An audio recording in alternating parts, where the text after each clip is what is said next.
um estudo feito por pesquisadores de 4 universidades brasileiras concluiu que a vacinação das crianças entre 5 e 11 anos contra a Covid-19 pode evitar até 3 mil mortes e cerca de 14 mil hospitalizações pela doença.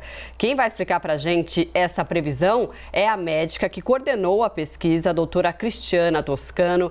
A Cristiana faz parte da Sociedade Brasileira de Imunizações e também do grupo de trabalho de vacinas para a Covid-19 da OMS. Doutora, muito bom dia, obrigada por falar com a gente. Bom dia. Doutora, esse estudo só reforça ainda mais a necessidade da gente imunizar as nossas crianças, mas como que vocês chegaram a essa conclusão? Esse estudo é um estudo de modelagem que faz uma simulação da situação real, caso seja administrada as vacinas em velocidade adequada e tenha uma aceitação adequada, chegando a altas coberturas. E a gente consegue, então, estimar esse impacto bastante significativo, tanto na proteção individual das crianças, mas também protegendo outros grupos da população a partir do momento em que as crianças passam a transmitir menos. As crianças vacinadas têm também esse efeito de proteção, então, ampliada. Doutora, bom dia. Luciana falando aqui. A gente tem acompanhado o número de infecção entre crianças, internação entre crianças também aumentando aqui no Brasil. Até que ponto a gente pode atribuir a não vacinação dessas crianças esse aumento ou a adequação da Ômicron a essa faixa etária, doutora? Bom dia, Luciana. Essa é uma questão muito importante, na verdade, não só no Brasil, mas em vários outros locais do mundo, a gente tem visto esse aumento. E pode parecer um pouco contraditório, porque a gente sabe também que a Ômicron, de fato, ela tem um menor risco de progressão para doença grave. A questão é o seguinte, existe uma variação da situação epidemiológica ao longo da pandemia. Então, a gente vê que nesse momento a gente está numa situação em que a gente tem uma variante que, embora tenha um menor risco de complicação, ela tem uma transmissibilidade muito, muito alta. Então, essa transmissão elevada, acoplada ao fato de que os outros grupos da população estão agora protegidos, porque foram progressivamente vacinados, a gente vê, então, essa observação de aumento importante, maior risco de hospitalização nas crianças, quando comparado agora, né, ao início de janeiro, fevereiro, que é o período de pico da circulação da Ômicron, com períodos passados da pandemia. E, doutora, agora com a vacinação de crianças, né, a gente também vacinando esse público, crianças a partir de 5 anos de idade aqui em todo o país, isso, claro, já vai ter um impacto em relação à pandemia aqui no país, né? Olha, esse impacto já está sendo observado em vários países que já começaram a vacinar, inclusive um pouco antes do Brasil, e inclusive em São Paulo, que vocês apresentaram os números agora. São Paulo é um dos estados com a maior cobertura de primeira dose até o momento. A gente já consegue ver esse impacto, a gente já consegue ver nessa última semana uma redução do número de hospitalizações de crianças, tanto hospitalizações em leito convencional e também hospitalizações em leitos de UTI. Mas é importante ressaltar que essa cobertura vacinal no Brasil ela é muito heterogênea. A gente tem estados ainda hoje que tem uma cobertura com primeira dose aí beirando os 10%. Então, esse reforço da vacinação que muitos estados estão fazendo, inclusive no dia de hoje, com vacinação de escolas, com reforço das ações de vacinação, é muito importante. Doutora, infelizmente a gente viu a campanha de vacinação nas crianças muito politizada. Acho que toda a campanha de vacinação no Brasil foi politizada. Nas crianças, talvez o último episódio que a gente tenha visto, circulando muitas fake news por aí, né, em relação à vacinação das crianças, colocando muitos pais em insegurança, inclusive pais entrando na justiça para ter o seu filho não vacinado. Eu lhe pergunto, em que situação uma criança deve não se vacinar? Quais as crianças, toda a faixa etária que deve se vacinar nesse momento? Quais são os prós e os contras, né? Porque a gente sabe que a criança que pegou Covid, e o pai pode falar, minha filha já pegou Covid, não vou vacinar, mas ela também desenvolve algumas síndromes depois. Então, em que situações os pais devem ficar atentos para vacinar ou não? Então, eu acho que a desinformação, na verdade, pautou toda a pandemia, né? E não é só específico à nossa situação atual de vacinação de crianças, mas especificamente em relação à vacinação de crianças, é muito importante essa orientação para os pais. Primeiro, em relação à segurança, eu acho que uma dúvida grande é em relação à segurança das vacinas. Então, essas vacinas, as 2 vacinas atuais que são recomendadas e foram registradas para uso nesse grupo etário, né, de 5 a 11 anos, elas são extremamente seguras. A vacina, por exemplo, da Pfizer, ela tem 1/3 da dose apenas da vacina utilizada para adultos e ela tem, na verdade, as taxas de eventos adversos, elas são menores em crianças do que as observadas em adultos. Quais são esses eventos adversos? Dor local, principalmente, pode acontecer febre, um mal-estar, passa rapidamente de 24 a 48 horas após a vacinação. Eventos adversos raros, raríssimos, são poucos, os graves são muito poucos, e complicações, por exemplo, miocardite, pericardite, são muito mais frequentemente associadas à COVID, como uma complicação da doença, do que a vacinação. Para você ter uma ideia, com dados do mundo inteiro, de dezenas de milhões de crianças já vacinadas com a vacina, especificamente da Pfizer, contra a Covid, a gente tem uma taxa aí de 1 evento de miocardite para cada 1 milhão de crianças vacinadas. Todos esses eventos que foram identificados foram eventos que tiveram uma reversão total com tratamento convencional. Então, em relação à segurança, a gente tem essa tranquilidade. Em relação às indicações da vacinação, então, mesmo quem já teve, a gente tem hoje uma clareza muito grande que para a variante Ômicron existe muita reinfecção. Não só em adultos, que a gente está vendo, né? Muitos de nós tiveram 2, 3, até 3 infecções, mas também em crianças. Então, a vacina, ela protege, sim, contra o risco de reinfecção e, mais ainda, uma reinfecção pode estar associada a um desenvolvimento de um quadro grave, com hospitalização. Esse é o principal objetivo da vacina, evitar complicações graves. E, finalmente, a gente tem um benefício adicional em crianças. Em crianças, a gente tem um risco de uma síndrome inflamatória multissistêmica, que é uma doença gravíssima, que pode acontecer mesmo em crianças que têm uma COVID leve, e geralmente ela ocorre 2 a 4 semanas após a infecção aguda. A vacina protege e evita progressão para a COVID, para essa síndrome associada. E, finalmente, a gente tem evidências bem recentes a respeito do impacto da vacina em também reduzir COVID longa, que a gente está agora aprendendo e acompanhando os estudos que mostram que também é bastante frequente em crianças.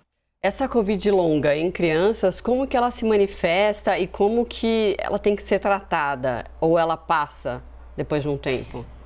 Então, em relação à COVID longa, Marcela, a gente ainda tem muitas questões que a gente ainda está aprendendo. Por quê? Porque as crianças elas estão sendo mais infectadas nesse momento e é nesses últimos meses que a gente tem mais estudos e mais dados para conhecer melhor e mapear melhor a COVID longa em crianças. O que a gente sabe até o momento é que sim, ela acontece em crianças, também com uma certa frequência. A gente tem aí estudos mostrando que entre 10% a 20% de crianças apresentam sinais e sintomas de COVID longa lá por 3 a 4 meses após a infecção aguda, e esses incluem cansaço, irritabilidade, dor de cabeça, déficit de concentração e aprendizado, insônia, e também outras questões relacionadas ao sistema respiratório, gastrointestinal e também cardíaco.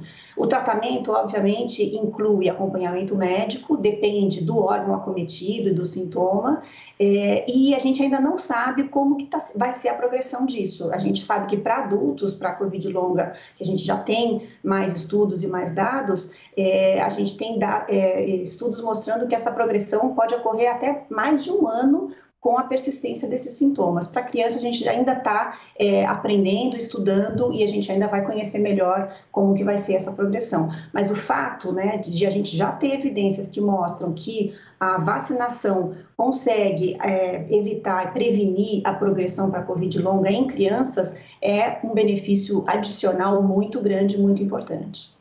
Doutora, a gente acabou atrasando um pouco a nossa vacinação aqui no Brasil, em parte por conta do que já dissemos aqui, por conta da politização, em parte por outros fatores. E as crianças acabaram voltando para a escola. E algumas voltaram para a escola e ainda nessa situação, sem vacinar. Estamos vendo municípios fazendo a chamada busca ativa, tentando forçar a vacinação dessas crianças, alguns pais ainda resistentes, mas a gente está avançando. Esse atraso pode colocar as nossas crianças em risco? A gente viu agora surgir a B2, né, uma variante da variante Ômicron. A gente pode ter uma outra variante nesse momento e a gente pode estar em risco se a gente não acelerar a nossa vacinação? Olha, eu acho que esse é um outro benefício adicional da vacinação de crianças agora, é o seguinte, vão surgir novas variantes, a gente já tem a B2, né? A gente ainda não conhece direito qual que vai ser o impacto dessa B2, de fato, o que a gente já sabe é que ela é também mais transmissível, mas a gente ainda não sabe se ela vai ter alguma outra característica que mude o comportamento epidemiológico e de progressão dela. Mas, estando protegido, a gente agora, com as vacinas atuais, a gente sabe que isso também nos coloca e coloca nossas crianças numa situação de vantagem em relação a futuras variantes que virão, inevitavelmente virão, e a gente não sabe como é que elas vão acontecer.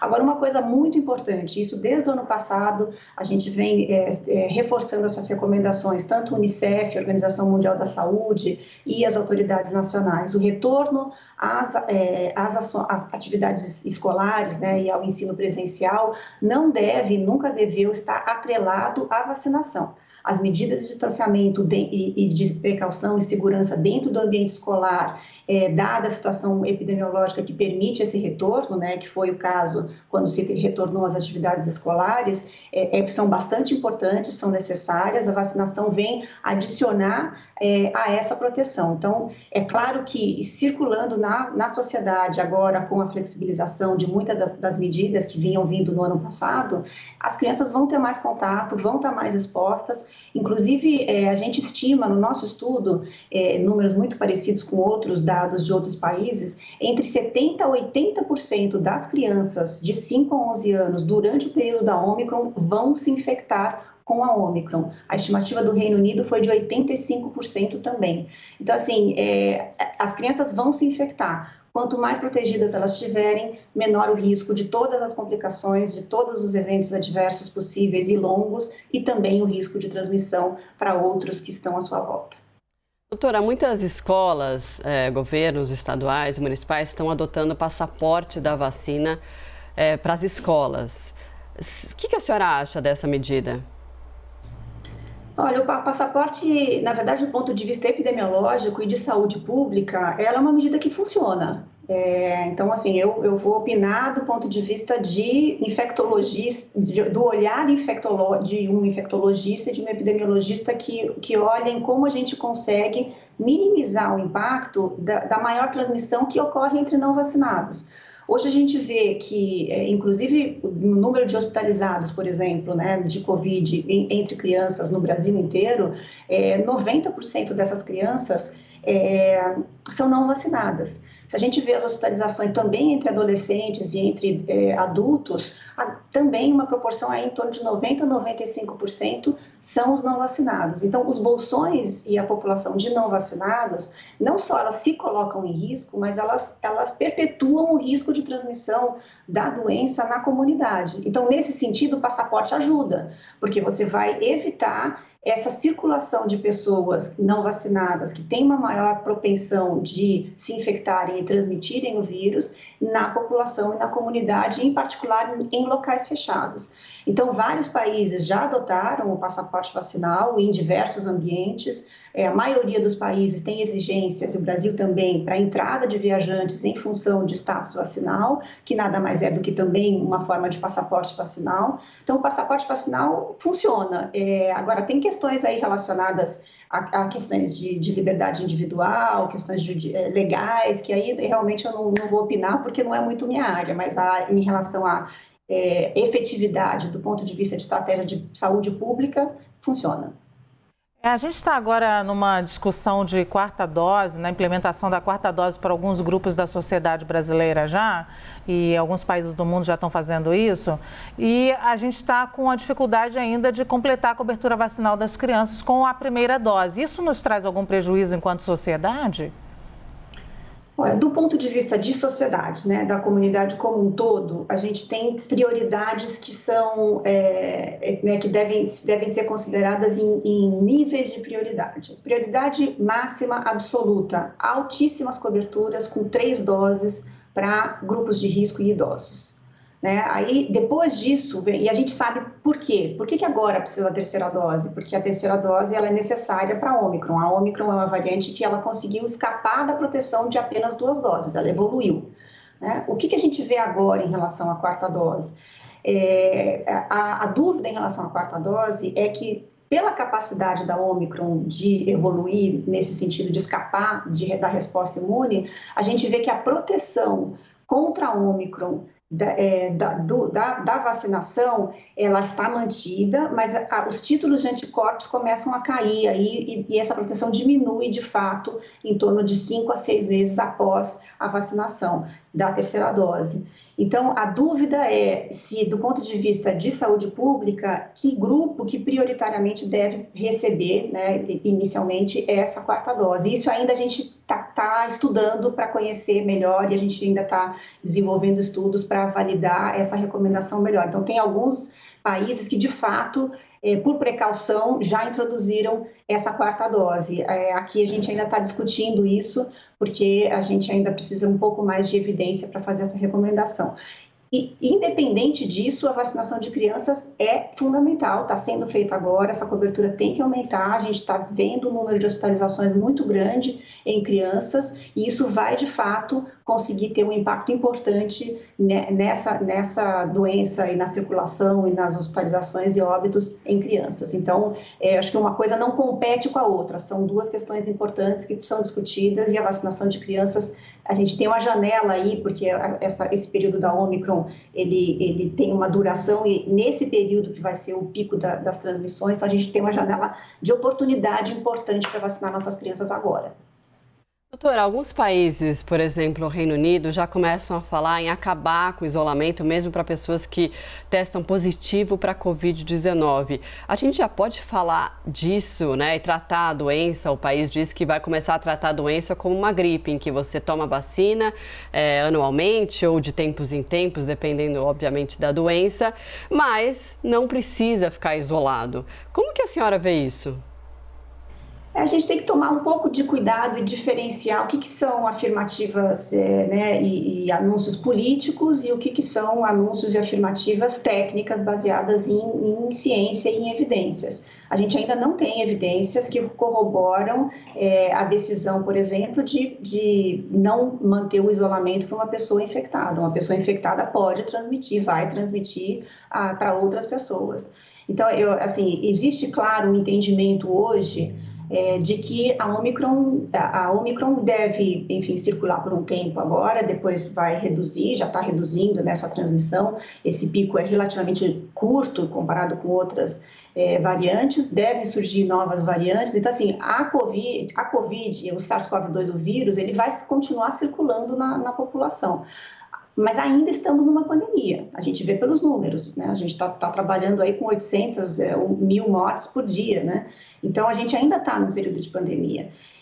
Tomar essas decisões agora, liberar máscara, flexibilizar medidas de uma forma assim, muito intempestiva, é precoce, na minha opinião. A gente está caminhando nesse sentido, claro, mas com base em evidências, com segurança, e a gente tem sim a perspectiva de que essa doença se torne endêmica, mas tem momentos para cada ação devagarzinho ao longo do tempo, e claro, quanto mais a gente conseguir altas coberturas vacinais em toda a população, mais rápido a gente consegue de fato avançar para essas liberações adicionais, flexibilizações adicionais e uma vida cada vez mais normal, né, de volta, nem sabemos mais o que é o normal hoje em dia, mas de volta a períodos pré-pandêmicos com um nível de normalidade aceitável, vamos dizer assim.